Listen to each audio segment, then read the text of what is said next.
తాకట్లో ఉన్న మీ బంగారాన్ని విడిపించి ఆ రోజు ఆన్లైన్ రేటుకి కొంటాం. Sharma gold company.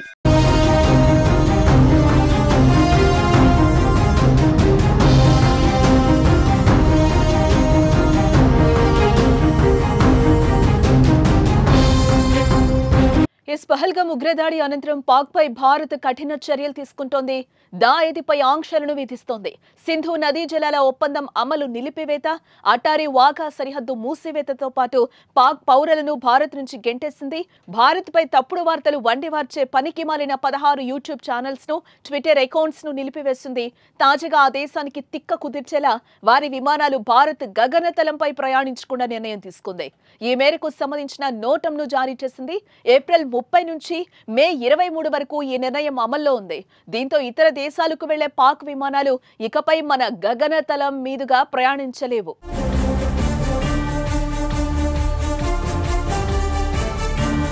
దాయదికి బుద్ధి చెప్పేందుకు భారత్ సైతం కూడా గగనతలాన్ని మూసివేయడంతో ఆ దేశానికి ఇబ్బందులు తప్పవు.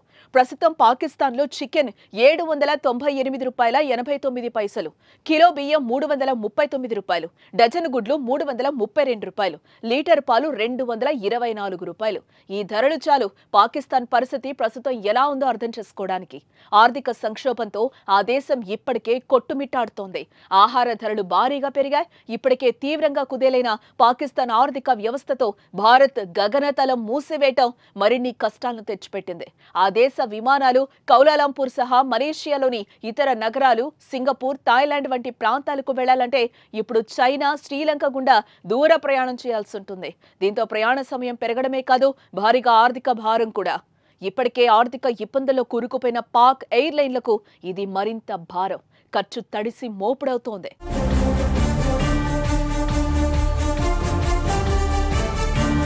అటు పాకిస్తాన్ కూడా మన విమానాల రాకపోకలపై నిషేధం విధించిన సంగతి తెలిసిందే. భారత్ ఆంక్షల అనంతరం పాక్ ఈ నిర్ణయం తీసుకుంది. అయితే అది కూడా పాక్ తీవ్ర నష్టమే.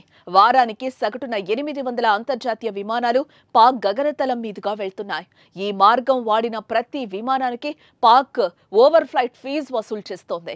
దాదాపు రోజుకి $1.2 లక్షల ఆదాయం వస్తోంది. ఇప్పుడు ఆ మొత్తం పూర్తిగా కోల్పోయే పరిస్థితి వచ్చింది. ఈ నిర్ణయం వల్ల నష్టపోయేది భారత్ కంటే పాక్ గానే ఉన్నట్లుగా తెలుస్తోంది. 2019లో పుల్వామా ఉగ్రదాడి అనంతరం పరిణామాల నేపథ్యంలో దాదాపు 5 నెలల పాటు పాక్ తమ గగనతలంలో భారత విమానాలపై ఆంక్షలు విధించింది. దీంతో అప్పట్లో ఆ దేశం $100 మిలియన్ పైగా నష్టపోయినట్టు సమాచారం. ఇలా భారత్ జోలికొచ్చి అన్ని విధాలుగా పాక్ నష్టాన్ని చవి చూస్తోంది.